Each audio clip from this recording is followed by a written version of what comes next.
¿Cómo funcionan los entresijos de Qatar? Qatar y Turquía apoyan a la Hermandad Musulmana. Fundado en 1928 por Hassan al-Banna, va a resultar ser la matriz ideológica de todas las organizaciones terroristas islamistas sunitas.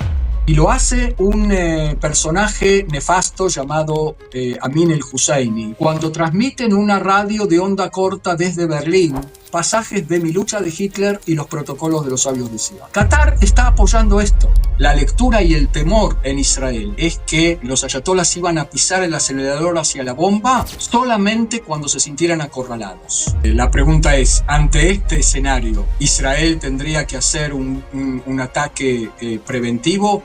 Porque en cuanto a los misiles,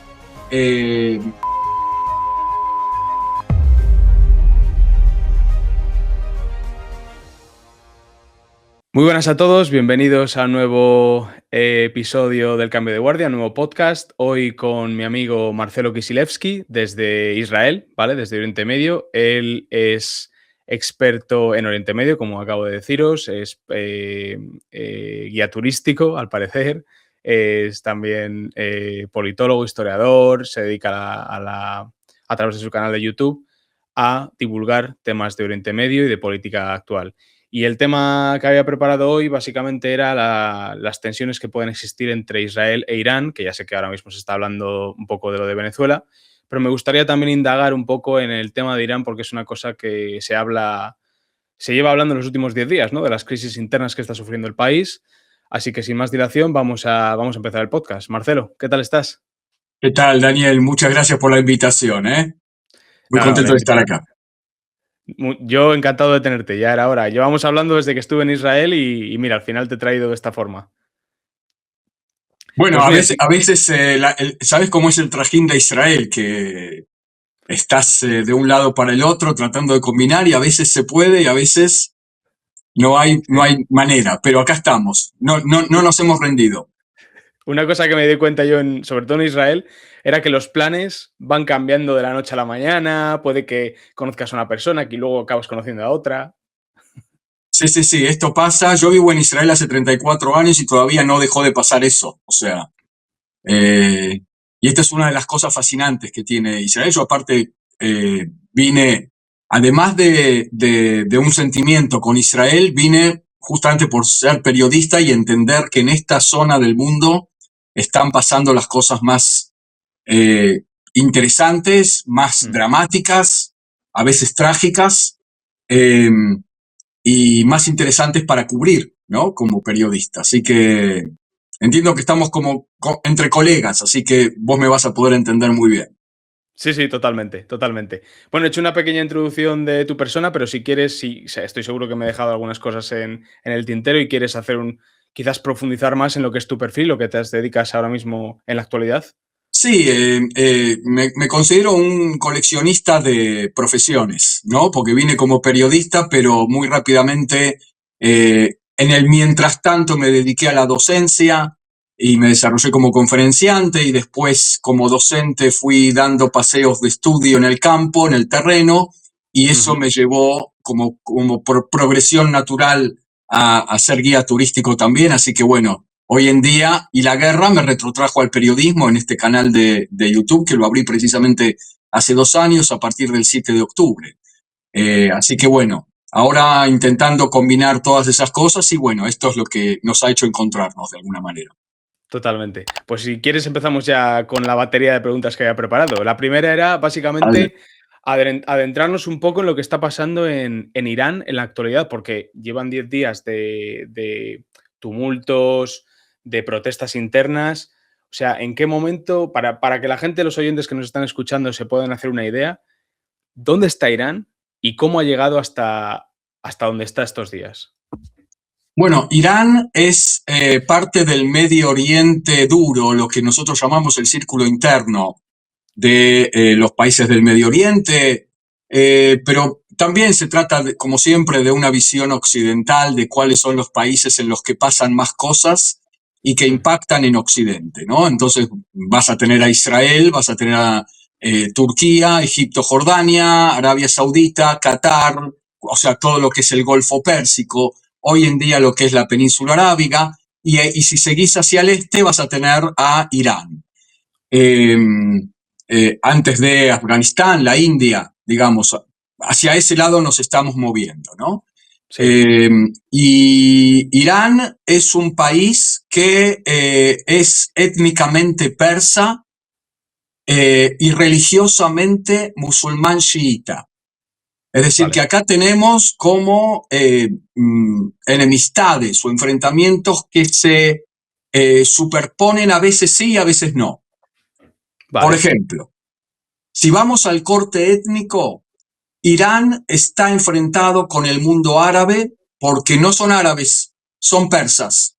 Hoy los antropólogos dividen por la lengua a los grupos étnicos, ya no por la raza, y entonces lo que vas a tener es un país persa que en el sentido cultural de la palabra idiomático hablan iraní o persa. En el sentido cultural religioso incluso, se ven a sí mismos como herederos del imperio persa y de la religión zoroástrica. Y de alguna manera, muchos de ellos sienten que el Islam es un cuerpo extraño que entra recién en el siglo VII de nuestra era, y que no es exactamente lo natural, a pesar de que hoy en día más del 95% de la población se autodefine como musulmán y dentro del Islam como chiita.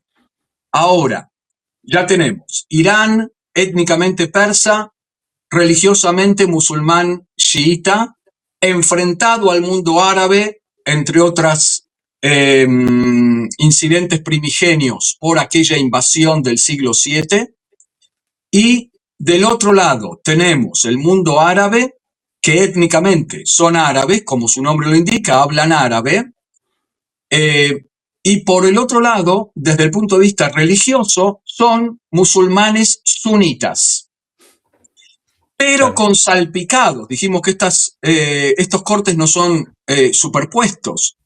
En Irak tenemos tres partes, no voy a hacer toda una clase de Medio Oriente, pero Irak es un rompecabezas de tres partes que fueron armadas artificialmente después de la Primera Guerra Mundial por los británicos, ¿no?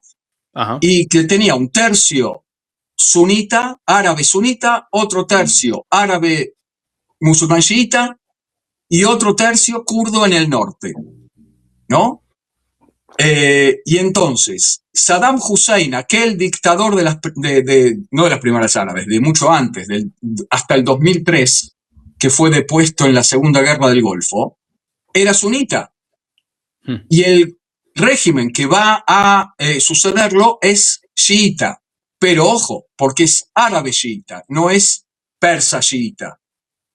Claro. Y entonces la alianza de hoy en día entre Irán y el gobierno chiita de Bagdad y las milicias chiitas pro-iraníes dentro de Bagdad es una alianza que no se superpone del todo porque los de Irak son árabes y los de Irán no. Fíjate. Y como Irak es un país quebrado económicamente, en algún momento ese gobierno chiita, pero no persa, va a querer repeler en un primer momento dialéctico, no le es cómoda la alianza con Irán, pero en un segundo momento no le va a quedar otra que aceptar el abrazo de oso de Irán, que es el que apadrina, financia y posee a el gobierno de Irak. Es decir, que George Bush, hijo, yo no sé si eran sus intenciones, le hizo un gran favor a Irán al derribar a Saddam Hussein, que era como una especie de dique de este Islam chiita, que no es ningún problema que sean musulmanes chiitas, el problema es sus intenciones de avance sobre el mundo árabe para hegemonizarlo. Después, obviamente, vamos a ampliar, ¿no? Claro, sí, sí. Qué interesante porque poco se habla de Irak estos días. Prácticamente no se habla de Irak. No, porque Irak no tiene poder económico, no tiene poder de fuego, Acordémonos que lo que quiso hacer Saddam Hussein en su momento fue recuperar Kuwait más que conquistarlo, porque en algún momento había pertenecido a todo ese rompecabezas que te describí antes. Y en el 64, debido a alianzas y tejes y manejes, las potencias decidieron separarle un pedazo que era el que desembocaba en el Golfo Pérsico, seguramente temas ligados al petróleo, y se creó en el 1964 otro país llamado Kuwait, ¿no? Y quedando Irak bastante maltrecho desde el punto de vista socioeconómico. Claro, Eso no cabe duda. Entonces, bueno, claro, hasta el día de hoy que Irak está tratando de ver qué hace con su vida. sí. Una cosa así. Digamos que Irán, esa parte del mundo ya la tiene, no hay tensiones entre ellos, por lo que acabas de comentar. Entonces, todo su centro de atención se centra en Israel. Bueno, yo no sé si diría que no hay tensiones entre los iraníes. Hay fuerzas de todo tipo que son más laicas, a pesar de que son musulmanes chiitas, pero como yo soy judío laico, ¿no? Para completar mi presentación también. No tengo Sí, kipá, soy más lo que se puede llamar un judío cultural, un judío humanista. Eh, Practico algunas cosas sí, todas las demás no. Eh, en Irán también hay personas que son absolutamente laicas. Acordate que una de las primeras manifestaciones, las olas de manifestaciones en Irán, fueron las manifestaciones del hijab, así se conocieron, de mujeres que se niegan a la obligación impuesta por el Estado, por la República Islámica, sí, de utilizar ese paño que les cubre toda la cabeza y prácticamente toda la cara, ¿no? sí, Así que bueno, hay también tensiones también étnicas, es decir, hay una periferia en Irán que hoy en día la vemos en las calles, también buscando lo suyo, ¿no? sí. ¿Y este conflicto interno que ha surgido en los últimos 10 días, a qué crees que se debe? El conflicto de hoy en día hay que mirarlo con dos aspectos. Uno es el aspecto de eh, lo que están reclamando ellos, que es la crisis económica. Mm, Una crisis con la que el régimen de los ayatolas no parece acertar qué hacer con ella. Hoy, en estos días, estamos viendo al presidente Pezeshkian intentando paliativos, ¿no? Y nada más. Algunos beneficios para los trabajadores, medidas de control de precios, no sé bien qué está haciendo, pero lo que hacen los gobiernos en estos casos, y que no van a servir para mucho porque hay una crisis importante estructural de energía, de derivación de presupuestos, de inflación, que no está funcionando ningún tipo de solución. Y mm, uno de los reclamos, este es el otro aspecto, es qué pasa con la política económica, es decir, perdón, qué pasa con la política exterior de Irán. Es decir, la gente está saliendo a la calle y una de las consignas, de los cánticos allí en las calles de Teherán y de ya, si no me equivoco, 200 ciudades y poblados más a donde se extendieron las manifestaciones, es ni al Líbano ni a Gaza, solamente soy para Irán. No soy del Líbano, no soy de Gaza, este es mi país. Bueno, todo tipo de variantes así. ¿Qué quiere mm, decir esto? Le están diciendo al Ayatollah Jamenei, al presidente Pezeshkian, ¿qué están haciendo con el dinero de nuestros impuestos? ¿Por qué los están malgastando en aventuras de cowboys terroristas en el extranjero que no nos reportan absolutamente nada? ¿Qué pasa con tu propia gente? claro, Eh, ¿Por qué estás manteniendo a Hezbollah? ¿Estás manteniendo a los hutíes en el Yemen? ¿Estás manteniendo al Hamas en Gaza? Que además es una alianza que a los iraníes de la calle les importa bastante poco. Acordémonos que ellos son chiitas y persas, en el mejor de los casos practicantes o observantes, y en mm, Gaza la religión es musulmana sunita y árabe desde lo étnico, es decir, todo lo contrario de lo que son los iraníes. Entonces los iraníes miran esto y dicen, hello, ¿qué estamos haciendo acá? ¿Qué Totalmente. tenemos que ver con Gaza? Y un cuestionamiento muy serio de esta política, uno de los pilares de la política exterior de Irán tiene que ver con destruir Israel. Hasta hace poco, hasta la guerra de junio, había en una plaza central de Teherán que se llama, sugestivamente, Plaza Palestina, con un reloj digital de cuenta regresiva hasta el año 2040, cuando Israel va a dejar de existir. Y la gente se pregunta, ¿a esto se dedica nuestro gobierno? ¿Esto es lo importante?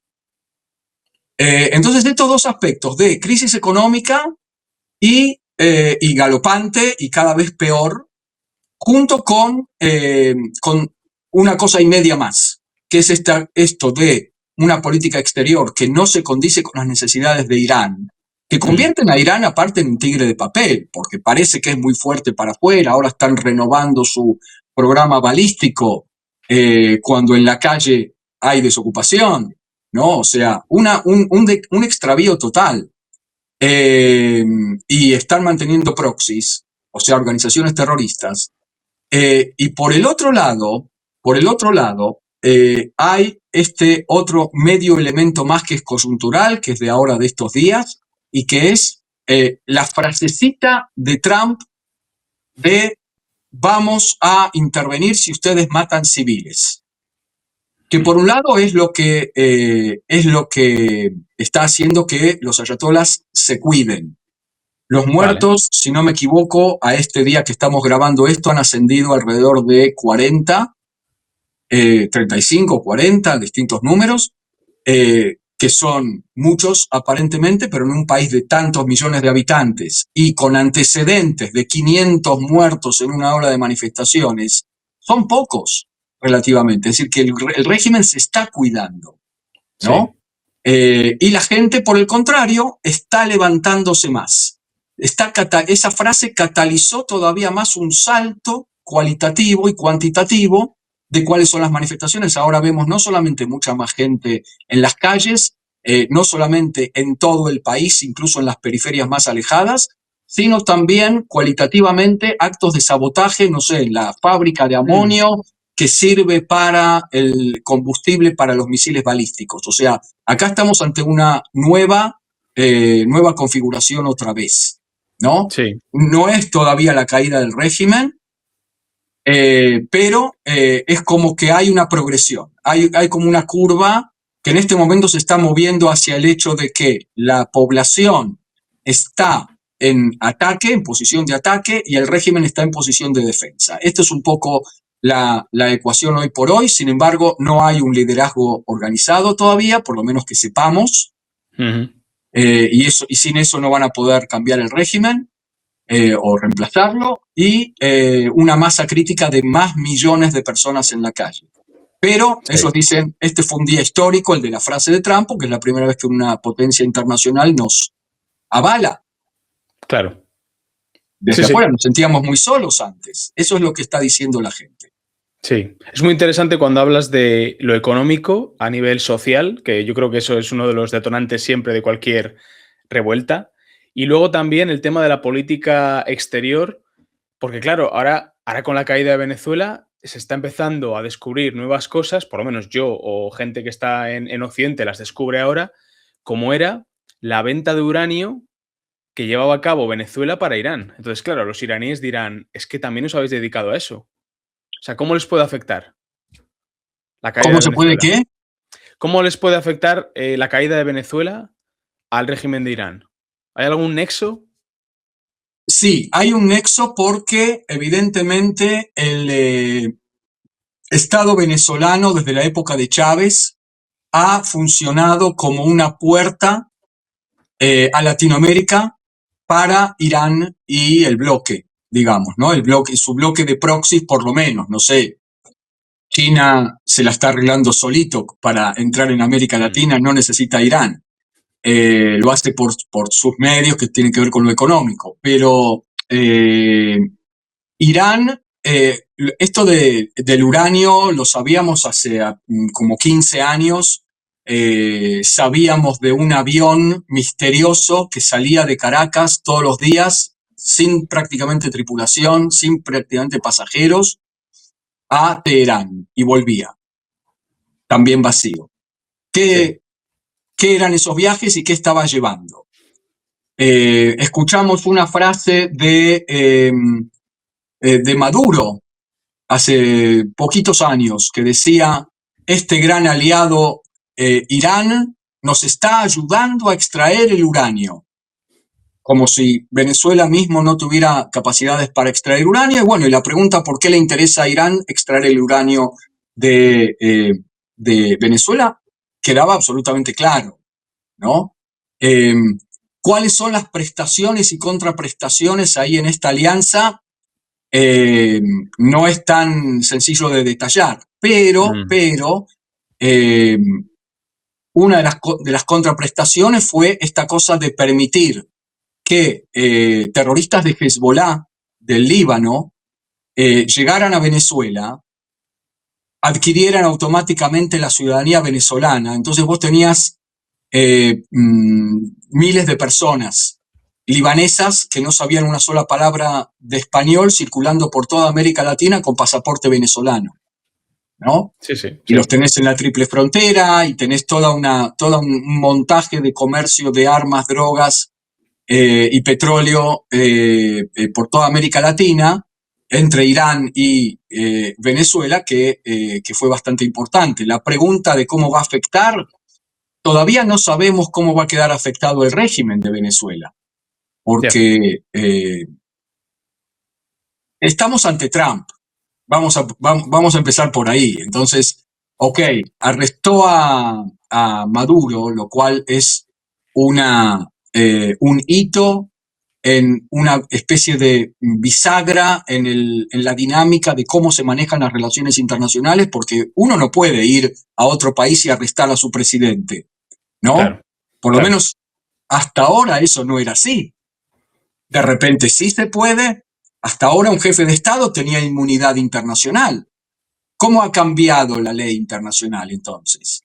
O a Estados Unidos sí se le permite y a otros no. Bueno, esto ya ha pasado con Putin también, cuando conquista Crimea y a nadie se le mueve un pelo. O sea, Israel pone una bota del lado Gaza y ya están todos saltando. Tierra ocupada, tierra ocupada. Cuando Rusia entra en Crimea o ataca a Ucrania, no. Entonces la pregunta es, bueno, ¿cómo es la percepción internacional y cómo es la ley internacional? Esto para decir lo siguiente: Trump dice, desde ahora nosotros gobernamos Venezuela. Genial. ¿Y dónde están tus ministros? ¿Dónde están tus funcionarios? ¿Dónde está la burocracia norteamericana gobernando Venezuela? No, la que está gobernando es Delcy Rodríguez, vicepresidente, que declara fidelidad a Maduro, condena la captura de Maduro y dice Sí, todo está como era entonces. Y entonces Trump contesta, bueno, si no hace lo que debe, entonces va a pagar un precio. sí, sí, sí. Ok. Entonces, ¿qué cambió exactamente en Venezuela? Sí. Vamos a Es- ver. Vamos a habrá ver. habrá que verlo, habrá que verlo. Sí, sí, sí. Sí, sí. No, es interesante, es muy interesante lo que mencionas de están los mismos gobernando, ¿no? Básicamente. Totalmente, totalmente. Entonces, bueno, eh, hay un rumor, y yo siempre me preocupo que los rumores también, o no repetirlos o repetirlos como rumor, pero porque tienen implicancia internacional en este caso, dentro de Venezuela, de que, bueno, alguien obviamente le sopló a la CIA dónde estaba Maduro y a qué hora, y en qué puerta había que tocar. Dice el rumor que fue la vicepresidente. O Amigo. sea que a cambio de una inmunidad para ella y su familia, habría entregado a Maduro. No es probado, de nuevo, rumor, rumor, rumor, pero tendría su lógica en este contexto que estamos hablando de bueno, por un lado, Estados Unidos gobierna, pero por el otro lado sigue la vicepresidente. ¿Qué quiere decir? ¿Que ahí hubo algún tipo de acuerdo? Sí. Mi opinión en este aspecto sería que es muy difícil cambiar un gobierno o un país de la noche a la mañana, digámoslo así, y que por eso quizás Trump está utilizando a los funcionarios, a los ministros y a los gobernantes de la Venezuela chavista hasta que pueda dar el salto a una democracia liberal. Porque si nos fijamos también un poco en la historia de mi país, por ejemplo, vemos como el cambio de régimen de la dictadura a la democracia en el 75 no fue tampoco de la noche a la mañana, sino que los propios partidarios del régimen franquista fueron los que trajeron de alguna forma la democracia a España. Entonces, quizás se le podría haber algún tipo de conexión entre ambos hechos. Sí, yo no soy experto en la interna venezolana como para decir parte del funcionariado del régimen chavista era el que intentaba cambiar las cosas desde adentro y no era Mm. corrupto y es el que va a poder pasar adelante ayudando en la transición. Habrá que verlo. Pero ahí se me acaban los conocimientos, ¿no? Como para decir quién es quién dentro de Venezuela y va a ser Sí, apasionante entrevistar venezolanos en tu canal, ¿no? totalmente, totalmente. Sí, sí. Es una de las cosas Y que yo tengo en el ya mío también. planeadas. Sí, sí, es una de las cosas que tengo planeadas. De hecho, quería ir incluso a Venezuela, pero también está un poco por ver cómo Mm. puedo llegar. Oye, hablando un poco del tema este de Venezuela, de Irán y de todo, entonces, ¿podemos descartar que el Mossad es el que está detrás de las protestas internas en Irán? Lo podemos descartar de plano por varias cosas. Por un lado, el Mossad está dentro de Irán. Vamos a empezar por ahí. Vamos a tratar de separar la paja del trigo y el mito de la realidad, ¿no? En estos 2 últimos años, el Mossad convirtió a Irán en un libro abierto para Israel. Ellos se sienten, lo que decimos acá, transparentes. Cuando Israel hace todos los operativos y cuando lo matan a el jefe del Hamas, que fue a Teherán a participar en las exequias del presidente eh, Ebrahim, se me escapa ahora el apellido, pero no importa. El presidente que murió en un accidente de helicóptero y lo agarran en su habitación de hotel, etcétera. Lo que va a pasar ahí es que Israel está con mucho agente, con muchos informantes internos para operativos. Hmm, Es decir, esta cosa de que el Mossad sea también de montar operaciones de opinión pública no es su tamaño, le queda grande, y no es su estilo tampoco. No es ya. que el Mossad a Israel no les interese cambiar o reemplazar al régimen de los ayatolás. Israel entiende que para montar todo el anillo de fuego de esta cabeza de pulpo llamada Irán, que se extiende con sus tentáculos con las organizaciones terroristas, tiene 3 patas todo este anillo de fuego. Uno es los proxies, otros son los misiles balísticos y otra es la capacidad nuclear. Para los 2 primeros fueron dañados. Las capacidades, o sea, los proxies y la empresa balística. La capacidad nuclear fue golpeada, fue dañada, pero no del todo. Y el tema nuclear tiene otras 3 patas importantes, a su vez, que son la capacidad, los conocimientos y la voluntad. Hmm, Capacidad fue golpeada, centrífugas, centrales, el uranio parece que lo escondieron. El conocimiento, bueno, fueron eliminados decenas de científicos que podían avanzar hacia la fase final de la producción. La voluntad no fue tocada en un ápice, que claro. es el régimen. Israel sí le pidió a Estados Unidos, vamos por todo. Trump dijo, si yo volteo el régimen, uno, No sé si lo dijo Trump esto, lo digo yo. Como dijiste antes, voltear regímenes de otros países no es tan sencillo. Y en general, intentos suelen salir mal. Hay que voltearlo desde adentro. Segundo, si volteamos al régimen de Irán, se va a armar, como dijimos antes, un caos interétnico, intercultural, interreligioso, que no vamos a tener interlocutor. Y entonces Trump frenó a Israel también en ese sentido, pero lo que sí hizo Israel es atacar algunos resortes del poder del régimen a nivel interno que no tenían que ver con la amenaza balística y nuclear, como por ejemplo la policía Basij, que es la que está reprimiendo ahora en las calles. Y cosas así. ¿Como para qué? Como para ablandar al régimen un poquito y que la gente se le anime. O sea, que lo haga la gente. Esto es lo máximo que hizo Israel, pero no es una campaña de propaganda ni campaña de organizaciones al estilo, ¿sabes cómo qué? Como lo que sí Qatar hace en Occidente, ¿no? Sí, sí, sí. Ese poderío económico que tiene Qatar para montar a nivel mundial una campaña como la que montaron ya desde el 7 de octubre mismo, que salen manifestaciones en todo el mundo contra Israel, cuando todavía Israel no había empezado a atacar en Gaza. Eran manifestaciones de apoyo a la masacre que había hecho Hamas, pero ya pintándola de otra manera. Eso el Mossad no lo puede hacer.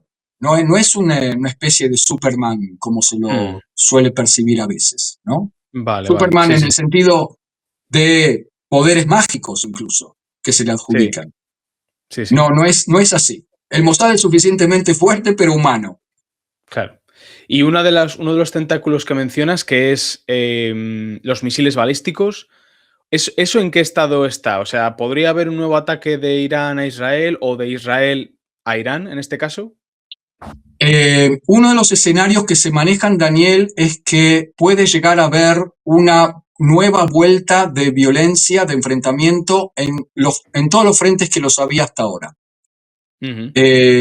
Gaza se está rearmando, o sea, el Hamas. Lo que quedó ahora es una franja de Gaza dividida entre parte controlada por Israel y parte controlada por Hamas. Cuando el Hamas habíamos quedado que se iba a desarmar, no se está desarmando, no se va a desarmar por las buenas, esa es mi estimación. Eh, a, por más fuerza, a menos que nos sorprenda Trump otra vez, si yo ya no descarto sorpresas de Trump, pero que esta fuerza internacional que está formando con soldados de todo el mundo, sí se atrevan a enfrentarse con balas, porque fuerzas internacionales tipo los cascos azules y todo andan desarmados por el mundo. No se enfrentan con nadie, no tienen esa función. Claro. Entonces, ¿esta fuerza internacional sí va a ser capaz de enfrentar y desarmar al Hamas? ¿O lo va a tener que hacer Israel otra vez porque nadie se va a ensuciar las manos con eso? Por otro lado, Hezbollah también se está intentando rearmar. Ahí va a depender de, o bien, fortalecer al gobierno del Líbano y fortalecer al ejército regular del Líbano para que lo hagan, para que desarmen al Hezbollah, por lo menos al sur del río Litani, y no lo está haciendo, y por eso Israel está empezando hoy, ayer, con nuevos operativos, porque terminó el ultimátum que les había puesto Trump para desarmarse. Vale. Y también Irán. Irán también se está rearmando. La pregunta es qué va a hacer el ayatollah, porque entre la categoría rumor que decíamos antes, otro rumor es que el ayatollah Khamenei está evaluando su ruta de escape a lo Bashar el-Assad a Rusia, Sí. ¿no? Entonces, hay dos posibilidades. O cae el régimen, renuncian. Hay otro tipo de régimen que sea más eh, racional, que sea más tendiente a la convivencia, que tienda a la mano de paz. Yo te quiero contar que es un tsunami de declaraciones de iraníes que quieren la paz con Israel, no quieren la guerra ni destruir Israel. Ese relojito y esa política y esa retórica durante tantas décadas no logra convencer a la opinión pública que hay que destruir a Israel. Quieren la paz con Israel como era hasta el 79. No sé, tampoco te sé decir si hay mayoría o no hay encuestas al respecto, ¿no? pero es un pueblo con el que se puede convivir y que lo está trabando en la vida y en la convivencia a nivel internacional es este régimen terrorista que ha secuestrado a Irán, como dicen muchos iraníes. Y entonces cae este gobierno y vamos hacia una paz de otro tipo, va a ver cuál va a ser la dinámica, o vamos a otro enfrentamiento, porque la lectura y el temor en Israel es que los ayatolás iban a pisar el acelerador hacia la bomba solamente cuando se sintieran acorralados. O sea, como una fiera en una jaula y a la que entras a la jaula y a ver qué hace. Bueno, lo más probable es que te ataque, ¿no? Y entonces se va a comportar como esa fiera acorralada, el ayatollah Jamenei, y va a dar la orden de dar el salto del uranio al 60% al uranio al 90%, si es que todavía tiene centrífugas. Lo que sí nos enteramos es que está renovando totalmente el proyecto balístico, y acá entra de nuevo Donald Trump, que agrega en su última amenaza, por primera vez, el tema de los misiles balísticos. Antes decía, política norteamericana, 2 puntos, Irán no va a tener bomba nuclear. Ahora en la última amenaza les dijo, si vuelven a intentar la bomba nuclear y renuevan los misiles balísticos, nosotros vamos a intervenir. Esto es nuevo, esto no lo había dicho antes. En Israel están conformes con eso, pero la pregunta aquí es, ¿para qué lado va a huir o atacar Irán? Claro. Eso no lo podemos saber al día de hoy.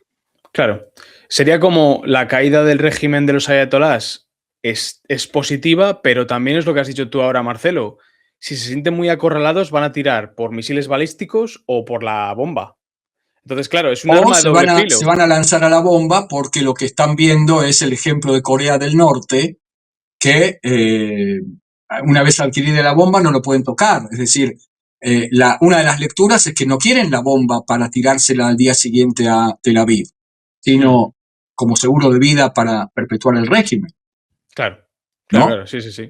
No, entonces es un arma de doble filo. O sea, por un lado tienes, o de triple filo, porque por un lado tienes la guerra por delegación a través de estos grupos terroristas. Por otro lado tienes las protestas internas que podrían terminar en derrocar al régimen, que sería positivo, porque igual abre un nuevo canal de negociación entre Irán e Israel y da pie a la paz entre ambos países. Pero también, si se ven muy acorralados, pueden decir, mira, de aquí ya que no nos saca nadie, ¿no?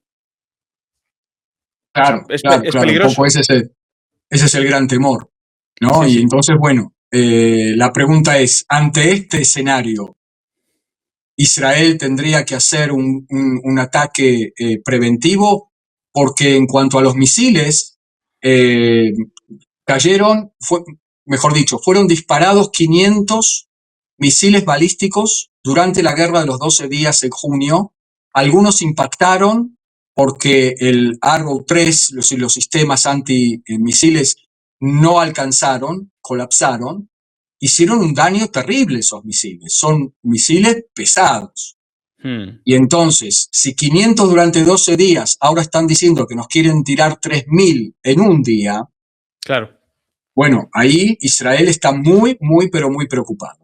¿Qué está pasando en el Yemen y por qué esto puede ser importante para Israel? Los hutíes son los chiitas del Yemen. O sea, el Yemen es un país dividido entre chiitas y sunitas. Guerra civil hace unos años ya. Los hutíes toman la capital Saná, es decir, logran avances territoriales. El gobierno se exilia dentro del Yemen hacia otra ciudad yemenita, Aden, y desde ahí gobiernan tipo en el exilio. Y los hutíes son una organización guerrillera, terrorista, depende de cómo la quieran configurar, pro-iraní, que está pertrechada, está financiada y entrenada por el régimen de la República Islámica, los ayatolás. Contra esto también está protestando ahora la gente en la calle en Irán. Y han participado en la guerra contra Israel desde el 7 de octubre del 23, lanzando misiles balísticos a 2.000 kilómetros de distancia en apoyo moral, si se quiere, a la Franja de Gaza. Ellos dijeron, vamos a seguir disparando en tanto y en cuanto ustedes sigan atacando en Gaza, le dijeron a Israel, e Israel hizo ataques de represalia por medio de expediciones aéreas con aviones que tuvieron que cargar gasolina en el camino. Bueno, toda una logística impresionante de decenas de aviones involucrados, aviones de rescate por si caían pilotos en acción y cosas así. En el momento en que hubo cese el fuego en Gaza, los hutíes entonces pararon, es decir, fueron coherentes con lo que se planteaban, con lo que prometían, y el temor ahora es que si tiene que haber, como dijimos antes, una segunda vuelta con la Franja de Gaza, no con Gaza, con el Hamas, que está parapetado ahí en una mitad de la Franja de Gaza, entonces se estima que los hutíes volverían a lanzar misiles contra Israel, y que Israel volvería, es decir, que también volvería una segunda vuelta con los hutíes. Los hutíes no pueden oponer una amenaza estratégica contra Israel, pero es una amenaza táctica, es una amenaza que hace mucho daño, que de repente todos los vuelos a Israel, si ellos aciertan a la zona del aeropuerto, todos los vuelos se cancelaron. Es decir, que el daño que pueden hacer los hutíes es bastante importante. Sí. Pero, de nuevo, si va a haber un cambio en Irán, entonces ese cambio va a arrastrar como un efecto dominó en todos sus demás tentáculos, ¿no? Sí. Como Sí, pulpo sí. que es. Sí, sí. Y hemos hablado antes un poco de la zona de Gaza. ¿Cuál es la situación actual en Gaza?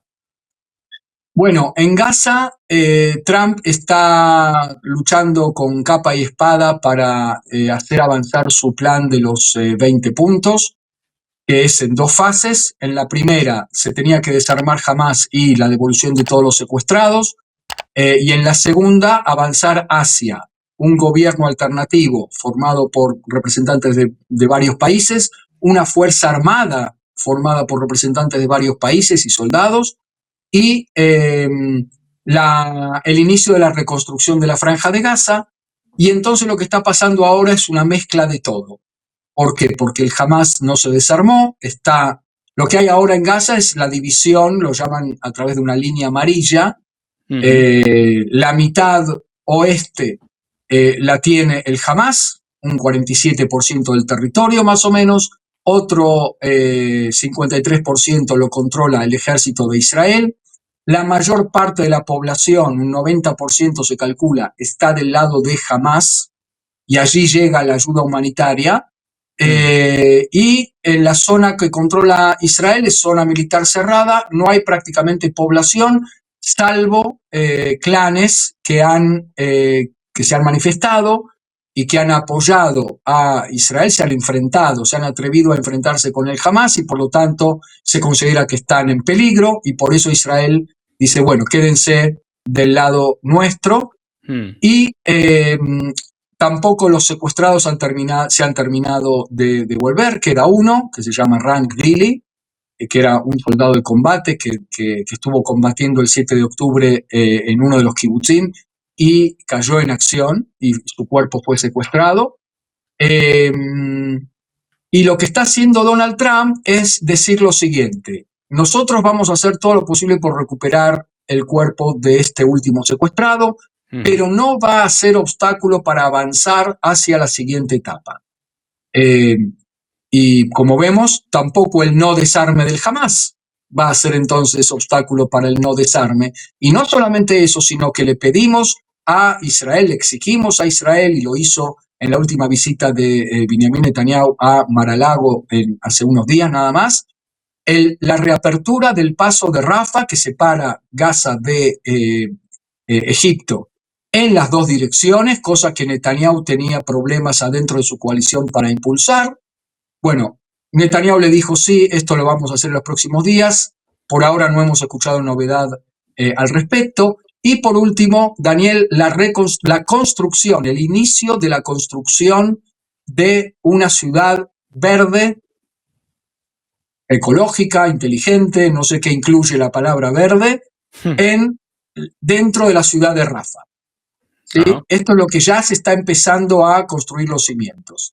Así que bueno, estamos como una especie de punto de bisagra que no sabemos tampoco cómo va a avanzar, pero lo tenemos a un Donald Trump firme, luchando por que su plan, su baby, de él y de Jared Kushner y Steve Witkoff, avance y no decaiga. Eso es lo que tenemos. ¿Y cómo puede afectar lo que pasa en Gaza a la zona de Cisjordania? La zona de Judea, Samaria, el West Bank. ¿Cómo puede afectar lo que esté pasando ahora mismo en Gaza con este desarme, ¿no?, de Hamás? ¿Cómo afecta a la estabilidad de la región en Cisjordania? Sí, bueno, esto es algo menos sabido, pero en el momento en que Irán siente que pierde Gaza, comienza a lanzar sus dardos, sus tentáculos hacia precisamente Judea y Samaria, Cisjordania. Y entonces Israel está tratando de ver cómo para un tsunami de contrabando de armas y de dinero a organizaciones terroristas dentro de Cisjordania.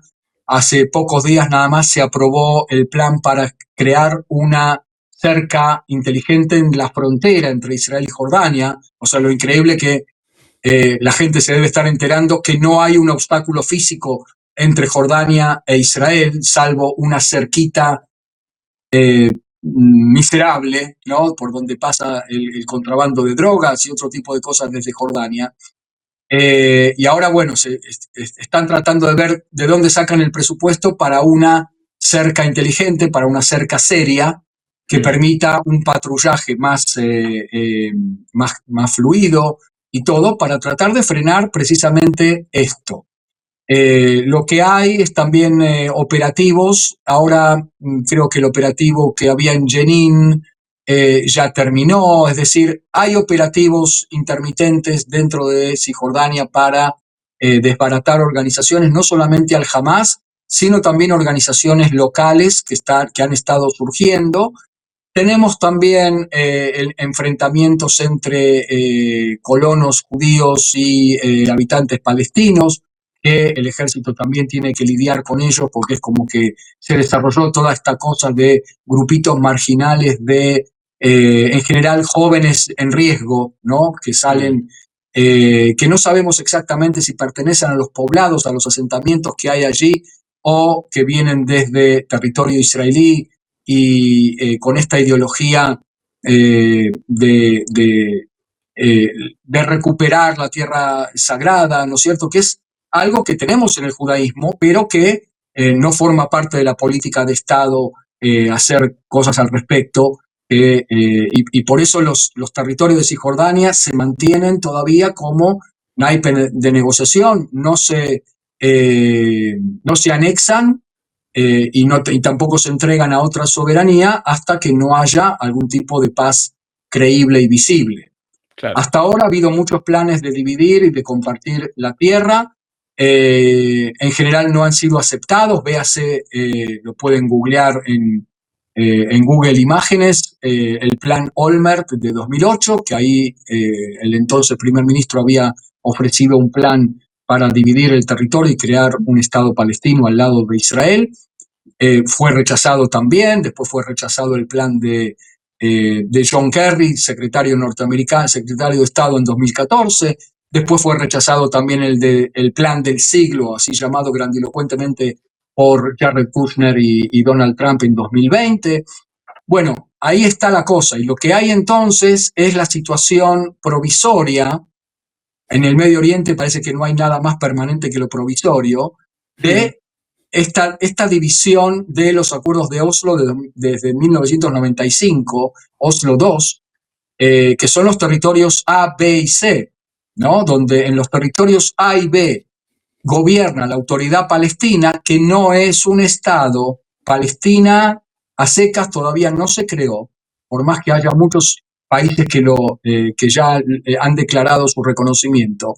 Lo que hay es una autonomía nacional palestina, un autogobierno donde el 95% de los palestinos de Cisjordania están gobernados por otros palestinos, o sea, por la autoridad palestina, el presidente Mahmoud Abbas o Abu Mazen.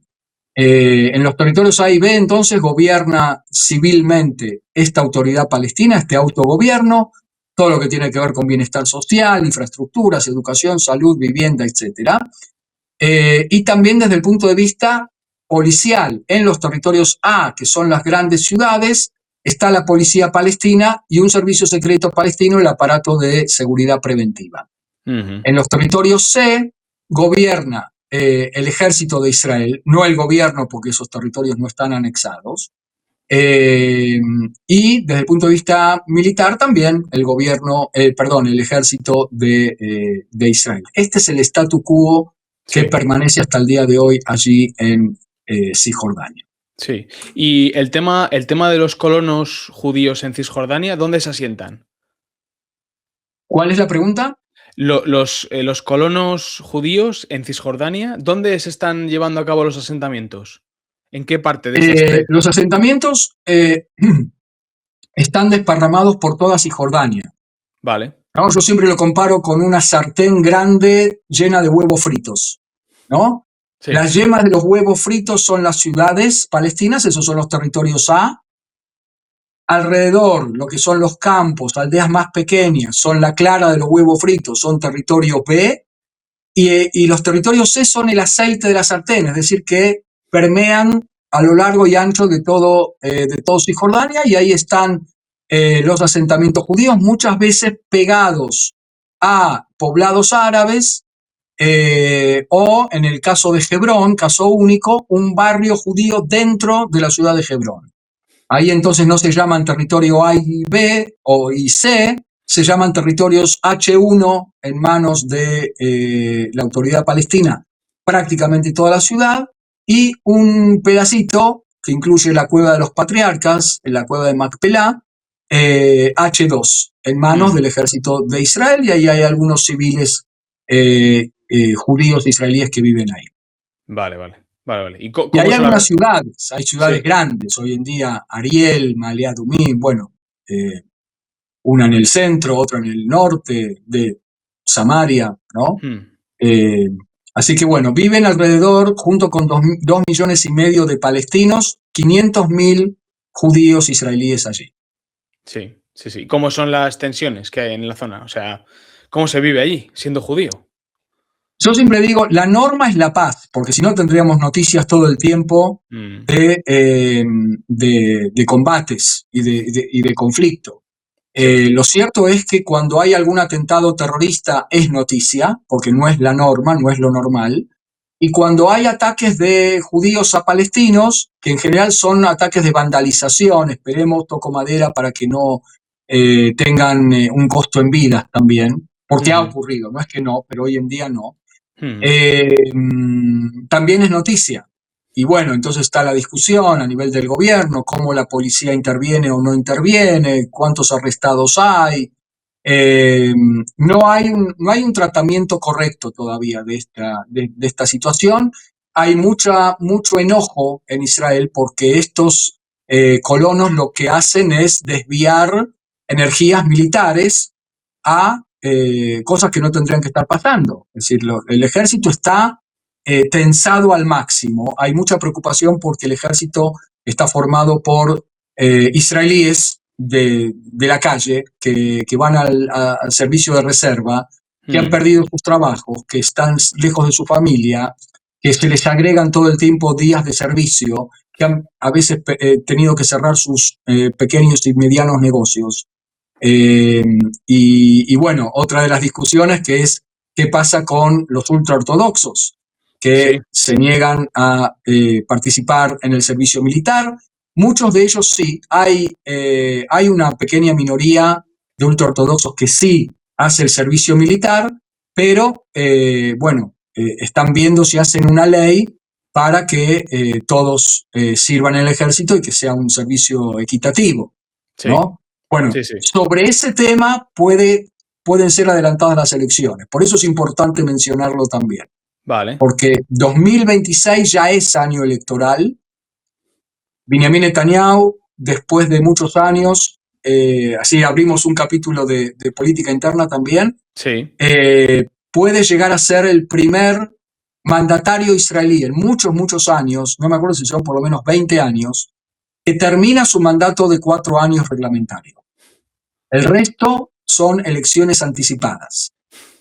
Y entonces no hay garantías, porque si este tema del servicio militar de los Haredim, de los ultraortodoxos, no se resuelve, podríamos estar ante un adelantamiento de las elecciones para mayo, para julio o algo así, y no para octubre como tendría que ser. Que no hay tanta diferencia en realidad.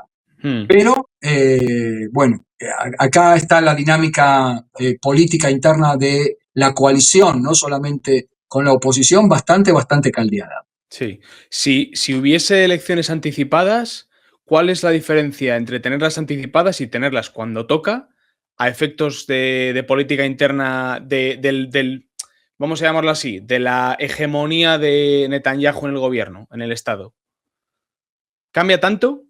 Esto ya es coyuntura política, o sea, Netanyahu, el juego que está, él sabe que ya está en campaña y lo que está tratando de hacer es alargar o no los tiempos políticos y electorales de modo tal de embocar justo en una fecha que le sea más conveniente a él desde el punto de vista electoral. Eso es todo lo que cambia, porque a nivel de estructura no cambia nada, ¿no? Vale. Él está tratando de estirar, y si ve que estirar no le sirve, él mismo va a llamar a elecciones. Vale. Es lo que podría pasar en cualquier momento, dicho sea de paso. Sí, sí, es un político haciendo política, vaya. Sí, se ha demostrado como el político más hábil de la historia de Israel, obviamente. Sí, absoluto. Marcelo, lo has mencionado antes y es una cosa que me gustaría hablar también en el podcast, que es el tema de Qatar. O sea, ¿qué hace Qatar para, no sé si desestabilizar la región, desestabilizar el mundo? O sea, ¿cómo funcionan los entresijos de Qatar? Bueno, hay que entender que el Medio Oriente musulmán, llamémoslo así, está dividido. Ya dijimos que por un lado chiitas y sunitas, pero el mundo sunita también tiene su división. O sea, hay muchas divisiones. O sea, por ejemplo, hoy en día, sunitas contra sunitas en el Yemen. Unos apoyados por Arabia Saudita y otros apoyados por Emiratos Árabes Unidos. Es decir, que ahí tenés un enfrentamiento entre Arabia Saudita y Emiratos, cuando en realidad estarían del mismo lado árabe, musulmán, sunita, pro bloque norteamericano-israelí, ¿no? Y sin embargo se están enfrentando por intereses en el Yemen. Pero por otro lado hay otro corte y es un mundo árabe sunita pragmático, podemos llamarlo así, que es precisamente Arabia Saudita y Emiratos Árabes, que están dispuestos a ir a los acuerdos de Abraham. Arabia Saudita todavía, o sea, Emiratos ya firmó, junto con Bahrein, Sudán, Marruecos, en 2020. Falta Arabia Saudita, que es el hegemónico en este bloque, y que el rey Salmán, que todavía está vivo, no su hijo, el que gobierna de facto, que es MBS, Mohammed bin Salman.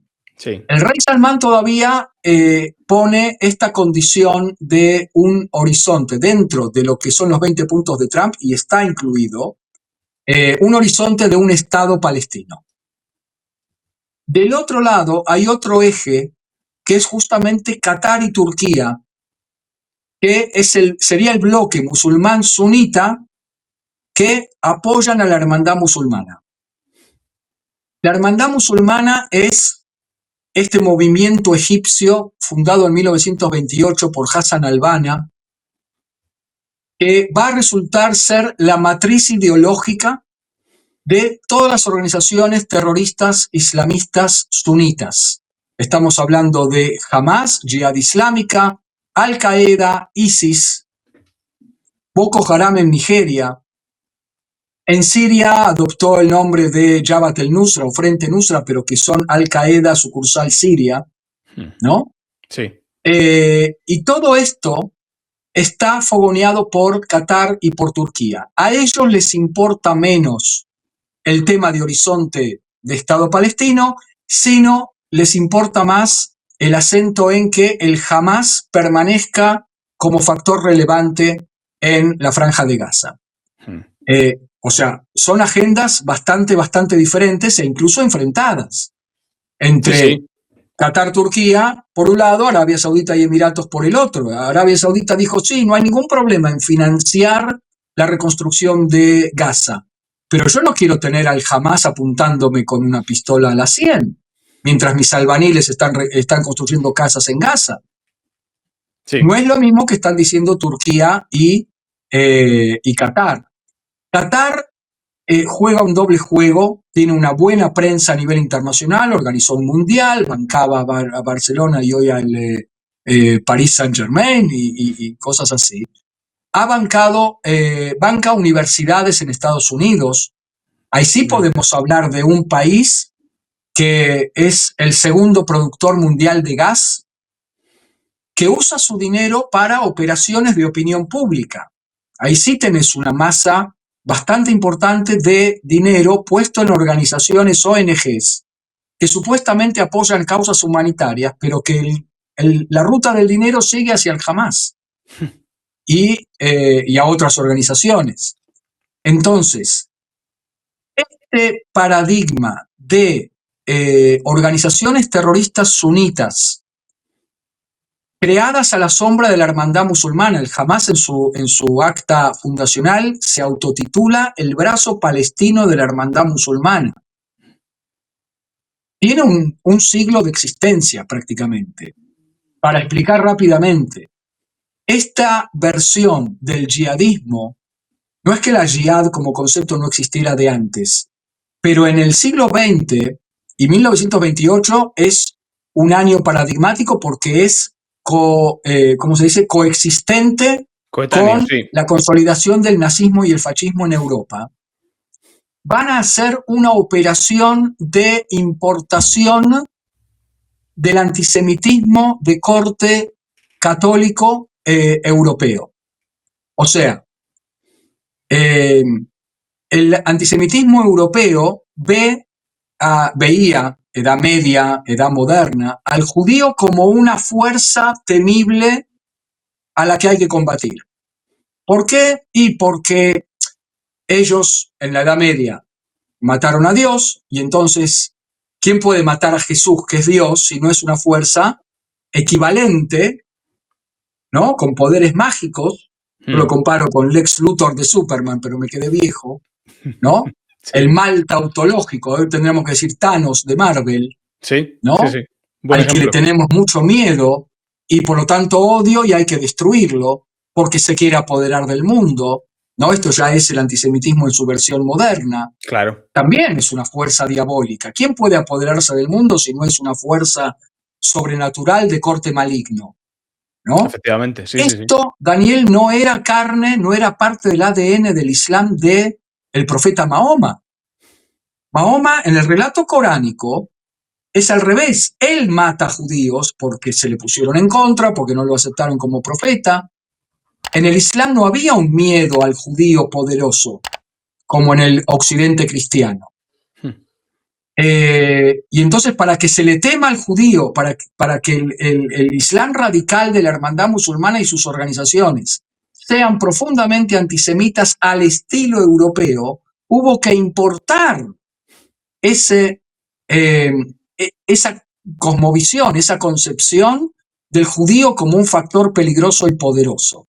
Hoy se manifiesta en los judíos dominan la banca y los medios de comunicación, que era desde ya del siglo XIX se decían esas cosas, o esto que decíamos que trajiste muy bien, que es lo que se dice que el Mossad está detrás de cosas, ¿no? Esta cosa conspirativa de los judíos son los que pueden dominar y pueden generar procesos a nivel planetario. Pero ¿quién no? O sea, ¿quién no? ¿Quién no lo hace? A nivel de geopolítica, ¿no? ¿Quién no? ¿Quién no lo hace? Quiero decir, o sea, Estados Unidos lo hace, China lo hace, Rusia lo hace, Francia lo hace, Marruecos lo hace. Y no solamente eso, Daniel, la prueba de cómo los judíos no tienen ese poder es cómo les ha estado yendo en la historia. ¿no? Si los judíos fueran eso, no hubiera habido un holocausto, por ejemplo.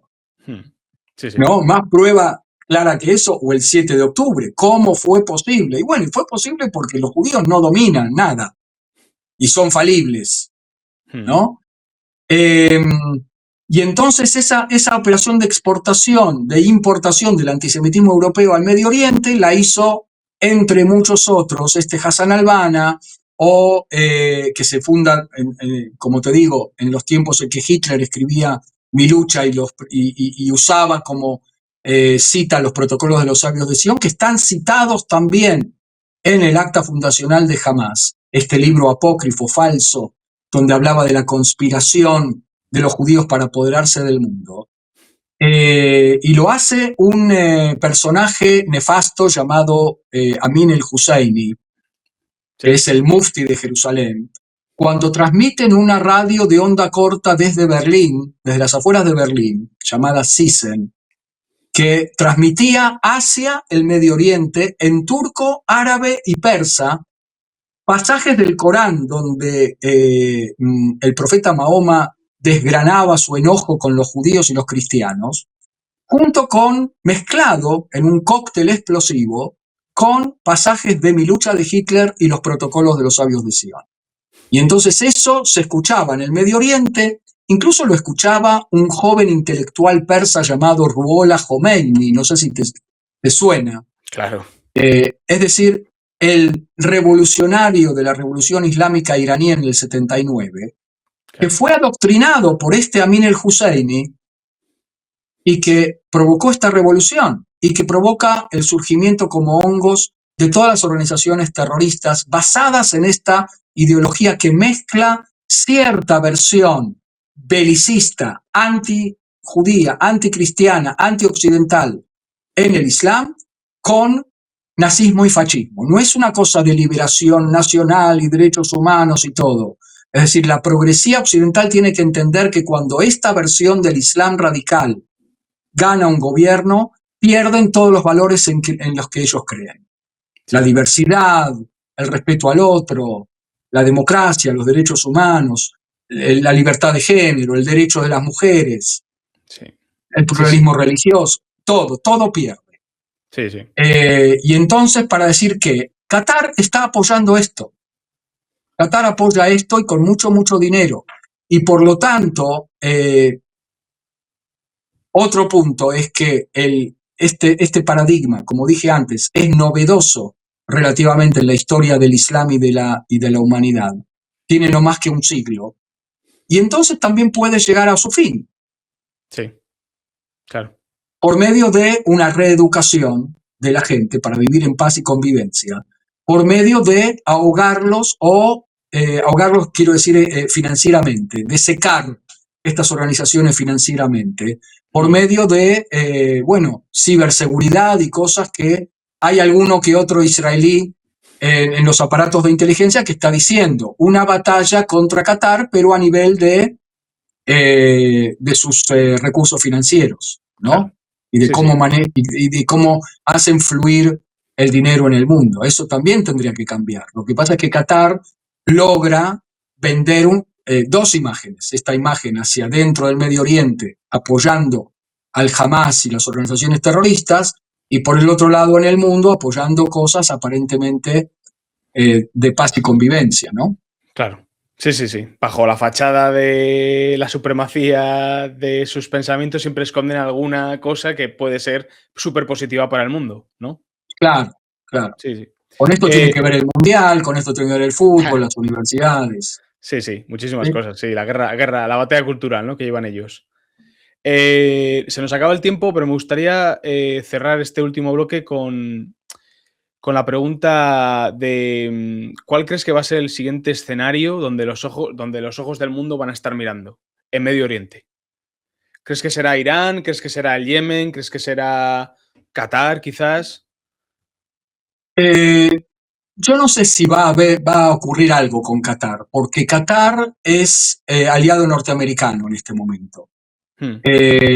Y lo que se está posiblemente consolidando es este bloque árabe sunita anti-Irán, ¿no es cierto? Estamos hablando de árabes contra no árabes y de chiitas contra sunitas. Y por lo tanto el bloque sunita sí quiere consolidarse del lado norteamericano, del lado israelí, porque aparte no nos olvidemos que hay otro tema que es el económico, que no siempre en el Medio Oriente es primordial, como pensamos en Occidente que todo es económico, pero sí hay una pata económica en todo esto, que es el tema de que la era del petróleo también puede estar empezando a acabarse en las próximas décadas, y por eso, que también es un fenómeno nuevo, no, tampoco tiene más de 150 años y que va posiblemente ser breve en la historia de la humanidad. Y entonces los países petroleros en el Medio Oriente quieren hacer su viraje económico hacia otro tipo de economía que puede estar basada en altas tecnologías. Y en eso también, esa es otra de las razones por la que les puede venir muy bien una alianza económica tecnológica con Israel, ¿no? Acá dentro del Medio Oriente, formar un mercado común del Medio Oriente, lo cual para Israel sería el paraíso, porque Claro. es la visión de los fundadores de Israel, crear un Estado que sea también refugio para el pueblo judío, pero que también sea un Estado que vive en paz y convivencia con sus vecinos, ¿no? Obviamente. Y Sí, sí. entonces el modelo sería Israel inventando cosas y los países árabes invirtiendo en esas cosas y fabricándolas, Claro. ¿no? En esos Sí. desarrollos. Ese sería un escenario al que buena parte del mundo sunita quiere tender. Y de nuevo, como decimos antes de eso, antes de que las cosas estén mejor, quizás van a estar peor. Podemos llegar a ver durante 2026, esto lo están diciendo incluso líderes cercanos a los tomadores de decisiones en Estados Unidos y en Israel, y en otros países como en Arabia Saudita también. Podemos estar ante otra vuelta de enfrentamientos bélicos en Irán, con Irán a la cabeza, Hezbollah en el Líbano, Hamas en Gaza, los hutíes que se meten en la foto para salir. Sí. Eh, y bueno, pero que todo esto no es seguro, porque Irán puede llegar a tomar otra vía, la Claro. vía, si ve que no puede controlar realmente esta vuelta de manifestaciones, y si estas manifestaciones logran articularse en algún tipo de movimiento movimiento político, porque por ahora son manifestaciones de la gente en la calle, Sí, esporádicas. ¿no? Sí. Eh, Así que bueno, estamos planteando escenarios, no podemos decir qué es lo que va a pasar. Claro. Pero la próxima vuelta, si hay otra vuelta bélica antes de un buen escenario, va a ser de nuevo, con Irán como cabeza del pulpo y sus proxies. eh, y quizás sea definitiva esa vuelta y quizás no, quizás hayamos entrado en un ciclo, en una especie de loop de que cada 2 años, no sé, una nueva guerra con Irán y sus proxies. Sí. Sí, sí. Ojalá que no. Lo que podemos Ojalá. hacer votos es para que sea lo otro, nada más, pero más que Sí. eso no podemos predecir. Sí, sí. Ojalá que no. Para terminar el podcast de hoy, siempre preparo una ronda relámpago con varias preguntas. Por ejemplo, la primera fase es, o la primera parte es definir con una palabra a estos personajes, ¿vale? El primero no puede ser otro que Nicolás Maduro. Un delincuente común, Vale. peligroso. Eh, Donald Perdón, Trump. me pasé de palabras. Donald Trump. Donald Trump. Impredecible, Vale. impredecible. Ali Khamenei. Eh, un terrorista con carné, Bibi Netanyahu. hábil y controvertido. Y Yasser Arafat. Eh, terrorista políticamente hábil. Vale. Putin. Zarista. Vale. Zelensky. Zelensky. Ah,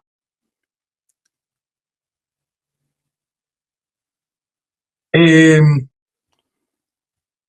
Agallas. Vale. Ahora vamos con el bloque de personajes hispanoamericanos o con nombres españoles, ¿vale? Rodríguez Zapatero. Eh,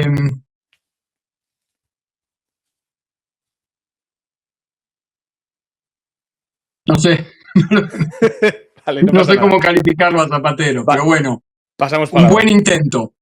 Pasamos palabra. Pedro Sánchez. Eh, Wokista delirante. Vale, vale, vale. Vale, Santiago Abascal. ¿Qué te parece Santiago Abascal? No sé Santiago quién Abascal. es, me disculpo. Vale. El presidente de Vox. Santiago Abascal, el No, presidente de Vox. No lo no, conoces. no, Vale. no. Vale, Paso. vale, pasamos palabra. Javier Milei. Eh,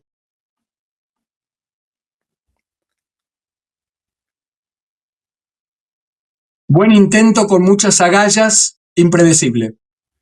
Vale. María Corina Perdón por la Machado. cantidad de palabras. No pasa nada. María Corina Machado. Eh, Heroína mitológica, incluso. Y Marco Rubio. El heredero. Ahora preguntas sí o no, ¿vale? Rápidas. Vale, ¿Irán conseguirá finalmente el arma nuclear? No. ¿Israel sabía que el ataque iraní iba a producirse? Eh, sí, ¿El régimen iraní está hoy más débil que hace 5 años? sí. Vale, ¿crees que va a caer el régimen iraní sin una intervención militar? No sé. Eh, vale, ¿los hutíes pueden forzar una intervención militar occidental en el Mar Rojo? Sí. Deberían. Vale. ¿Y crees que el Yemen va a convertirse o podría convertirse en un detonante de una escalada más amplia en la región? Debería por la amenaza al comercio internacional. Eso es un interés mundial, Vale, indudable. vale. ¿Gaza volverá a ser un frente activo en los próximos meses? Sí, Vale, ¿y crees que Cisjordania es más peligrosa que Gaza? distinta, más Vale. compleja. ¿Jamás tiene capacidad militar significativa aún? No, Vale. ¿Hezbollah entrará de lleno en una guerra abierta con Israel? no. Vale. Vale, esta es fácil, ¿eh? ¿Qatar juega a dos bandas en Oriente Medio? ¿Quién? Qatar. Sí, Vale. por lo menos a dos. Sí, totalmente. Totalmente de acuerdo. Vale, ahora te voy a hacer unas preguntas un poco más personales, ¿vale? Si no te importa. ¿Hubo algún momento, un viaje, una conversación o un hecho concreto que te hiciera cambiar tu forma de ver Oriente Medio para siempre? Fue un proceso. Eh, yo apoyé mucho los acuerdos de Oslo.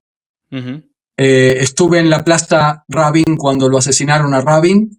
Oh, vale. Yo apoyaba los acuerdos de Oslo. Pienso que sí tiene que generarse siempre una alternativa, un horizonte de paz. Creo que los actores crecieron en direcciones no deseables y en esto también entran los palestinos mismos, no Vale. solamente Israel, Ujú. que los ha alejado uno de otro. Vale. Vale. Muy buena respuesta, me gusta. Después de tantos años analizando conflictos, ¿vale? En especial el conflicto en Oriente Medio, ¿qué es lo que más te preocupa a nivel personal si miras al futuro de la región? Eh, que Israel siga siendo un país habitable para mis hijos, porque Vale. para mí lo es O sea, yo soy periodista y acá los procesos son sumamente interesantes. Soy guía turístico y vivo en la Tierra Santa para judíos y cristianos y en cuanto haya, en las épocas de paz, turismo siempre va a haber. Eh, pero yo quiero que este país siga siendo igual que habitable, igual que amable, como lo vivo yo, para mis hijos también. Y eso es algo que no hay garantía 100% de acá, no sé, a 50 años. Vale. Y la última, ¿vale? Bueno, luego te voy a pedir otras 3 cosas, ¿vale? Pero cuando apagas el análisis geopolítico y sales del foco público, ¿qué te ayuda a mantener la calma o el equilibrio? Que apago mis transmisiones de YouTube y me voy corriendo a Netflix y a la comida. Vale. Vale, perfecto. Y a la Vale, lectura también, pero eso ya es a la mañana. vale, mira, hablando de lectura, recomiéndame un libro, una peli y un podcast. Ah, wow. Muy difícil, muy difícil. El libro sería La Tierra Más Disputada, te debo el autor. Vale, lo busco. Es el mejor libro que he leído sobre la historia de Israel, lo más imparcial posible, porque Ajá. hay mucha pasión en todo lo que es la historia aquí en el Medio Oriente. Este es un Sí, libro muy recomendable. Eh, ¿Qué dijimos? Una película. sí. Una Y las película. mejores películas son, eh, no sé, me salta pensar en El Pianista en este momento, pero mm, buena eh, peli. Buena sí. peli. Muy buena peli. El libro es de Joan B. Kula. Ah, Kuya. ok. Sí, Sí, sí, puede es ser. Israel, la tierra más disputada. Joan B. Kuya, ese es el nombre, para la gente que nos está escuchando. Y Perfecto. y el podcast, Marcelo. Eh, Estoy escuchando podcast de historia en hebreo. No sé si es relevante Puede para nuestra serlo. transmisión. Puede Es un serlo para la podcast que se gente. llama Haciendo Historia. Haciendo historia. Me Vale. gustan los podcasts de historia. Hay uno en español que empecé a escuchar ahora, no sé si todavía lo puedo recomendar, y que tampoco me acuerdo el nombre. Se llama Historia en Podcast. Vale. Vale, lo pondré en la descripción. Lo pondré en la Lucas descripción. Bota se Lucas. llama el... Vale. Vale, vale. Lo pondré en la descripción, de todas formas, ¿vale? Y la última pregunta del podcast, que es la que siempre hago, es si pudieras contarme algo que quizás no le hayas contado a nadie, y sé que esto es difícil, y que ahora simplemente por tener esta charla entre nosotros te sientas con la confianza de hacerlo, ¿qué me contarías? Algo inconfesable que no he contado a nadie Podría ser. y no nos está escuchando nadie. Nos va a escuchar mucha gente, Marcela, así que con cuidado. Eh, Tengo un guilty pleasure. Vale. Soy admirador de Ariana Grande. Vale, vale. ¿Cómo me hará quedar esta confesión? Pues no lo sé, depende de tu audiencia y de la mía, pero no lo sé. Vamos a ver qué tal funciona eso. Canta muy Oye, bien. sí, sí, sí, sí, sí. Oye, buena confesión, ¿eh? Me gusta esa confesión. ¿Y Sí, no sí, se lo sí. habías dicho a nadie esto? No, no, no, no lo sabe nadie, no lo sabe nadie, Uf. así que es más, si lo publican nuestros oyentes, lo voy a negar. Vale, perfecto. Oye, Marcelo, me ha encantado hablar contigo esta tarde. Muchas gracias por pasarte por el podcast. Espero que nuestros caminos se vuelvan a juntar. Ya tengo ganas ya de volver a Tierra Santa, como ya he dicho en numerosos podcasts y en numerosas transmisiones. Y ahí sí nos vamos a ver. Y ahí sí nos tenemos que ver, sí o sí. Entonces, nada, te deseo lo mejor. Muchas gracias por tu tiempo, por tu presencia. Y espero eso, que nos podamos ver en el futuro, ¿vale? Muchas gracias por todo. Muchas gracias Daniel, de verdad, encantadísimo de conocerte y espero que nos volvamos a cruzar. Muchas gracias. Lo haremos, gracias a ti. Si te ha gustado la entrevista, dale al like y suscríbete para más contenido. No olvides dejar un comentario con tus propuestas para futuras entrevistas.